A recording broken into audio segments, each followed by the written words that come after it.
प्रिय विद्यार्थियों, आज हम संस्कृत साहित्य के इतिहास के अंतर्गत आप लोगों से 10 कुमार चरित्र के विषय में बातें करेंगे। इससे संबंधित कुछ प्रमुख तथ्य हैं जिनसे आप लोगों को अवगत होना चाहिए। 10 कुमार चरित्र संग्रह ये महाकवि दंडी की एक कृति है।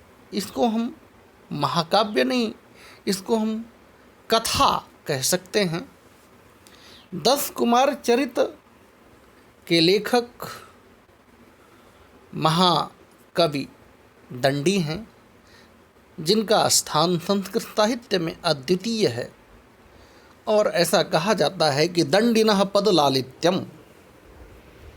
ये सूक्ति संस्कृत साहित्य में बहुत ही सुप्रचलित है कि उपमा कालिदासस्य भारवेरर्थ गौरवम दंडिनः पदलालित्यम माघे संति त्रयो गुणाः।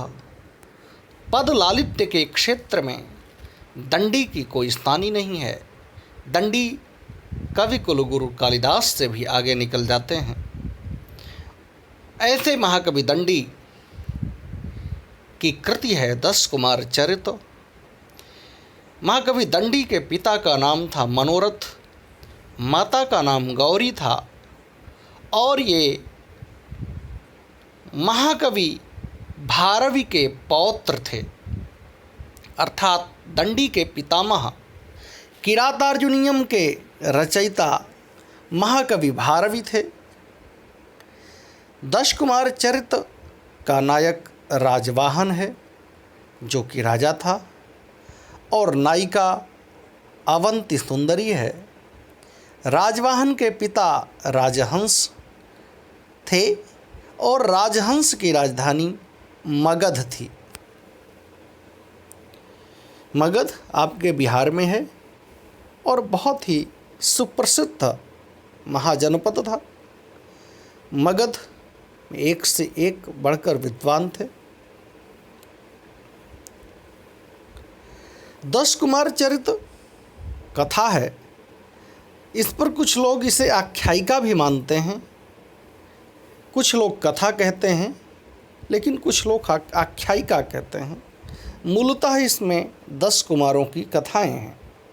इसमें कुल 8 उच्छ्वास हैं। ये उच्छ्वासों में बटी है। महाकाव्यों में सर्ग होते हैं, प्रतिसर्ग होते हैं, अध्याय होते हैं, परंतु चूँकि ये कथा है इसलिए इसमें उच्छ्वास हैं। इसमें कुल 10 राजकुमारों का वर्णन है। उन 10 राजकुमारों का जो नाम है वो आप लोग जान लीजिए। राजवाहन, मित्रगुप्त, मंत्रगुप्त, विस्तृत, प्रमति, अर्थपाल, पुष्पोद्भव, सोमदत्त, उपहारवर्मा और अपहारवर्मा। ये 10 कुमार बड़े होकर दिग्विजय के लिए निकले तथा एक दूसरे से अलग हो गए। निकले तो एक साथ ही, परंतु आगे चलकर ये विभिन्न दिशाओं में निकल गए और एक दूसरे से अलग हो गए। क्रमशः वे राजवाहन से मिलते गए और अपनी कथाएं सुनाते गए। राजवाहन कौन थे? राजवाहन दस कुमार चरित्र में राजवाहन एक ऐसे पात्र थे जिनको 10 कुमारों ने अपनी अपनी कथाएं सुनाई। इस ग्रंथ में जो रस मिलता है वो अद्भुत रस है, अर्थात 10 कुमार चरित्र का जो अंगी रस है वो अद्भुत रस है। अद्भुत एक प्रकार का रस है। जैसे वीर रस हुआ, श्रृंगार रस हुआ, हास्य रस हुआ इत्यादि, वैसे ही अद्भुत एक रस है। वैदर्भी रीति का प्रयोग है और इस कथा में प्रसाद गुण का प्रयोग है। अद्भुत रस, वैदर्भी रीति और प्रसाद गुण। अगर कभी भी पूछा जाए कि 10 कुमार चरितम में किस रस का प्रयोग है तो आप बता सकते हैं कि अद्भुत रस। ब्रह्मांड छत्रदंड शतधृतिम भवम्भोरुहे नालदंड, ये प्रथम श्लोक है 10 कुमार चरित का।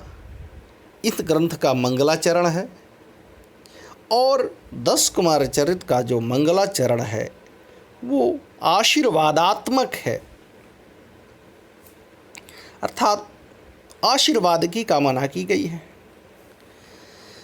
ऋषि वामदेव की कृपा से राजहंस और वसुमती को पुत्र की प्राप्ति हुई, जिसका नाम राजवाहन रखा गया। ऋषि वामदेव की कृपा से राजहंस और उनकी पत्नी वसुमती को पुत्र की प्राप्ति हुई, जिसका नाम राजवाहन रखा गया। प्रायः पूछ लिया जाता है कि राजवाहन के पिता और माता का नाम बताइए, तब आप बता सकते हैं राजहंस और वसुमती। राजहंस और वसुमती को महर्षि वामदेव की कृपा से पुत्र रत्न की प्राप्ति हुई और उस पुत्र का नाम राजवाहन रखा गया। ऐसा उल्लेख 10 कुमार चरित में कथा में मिलता है। अवंती सुंदरी मालव देश की राजकुमारी थी, जिसके साथ राजवाहन अपना विवाह करता है। अवंती सुंदरी मालव देश की राजकुमारी थी, राजवाहन की पत्नी बाद में बनती है, ऐसा कथा में वर्णित है। राजवाहन 8 राजकुमारों के साथ दिग्विजय पर जाते हैं।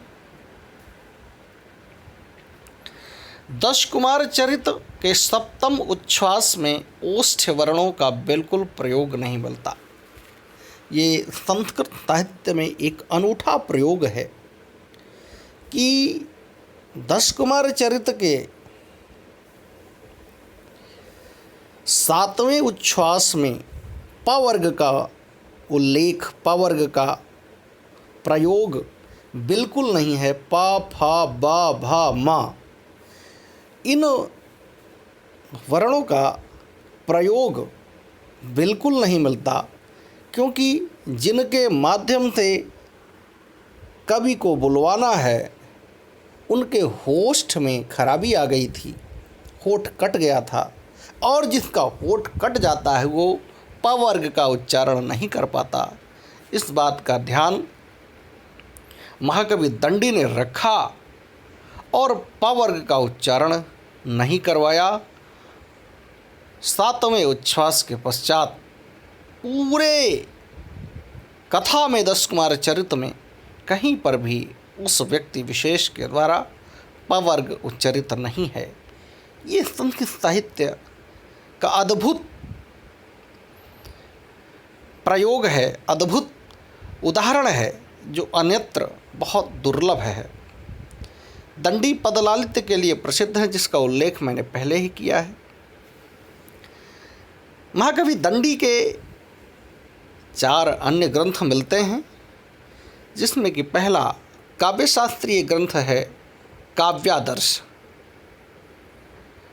दूसरा है अवंती सुंदरी कथा, तीसरा है छंदो विचिति और चौथा है कला परिच्छेद।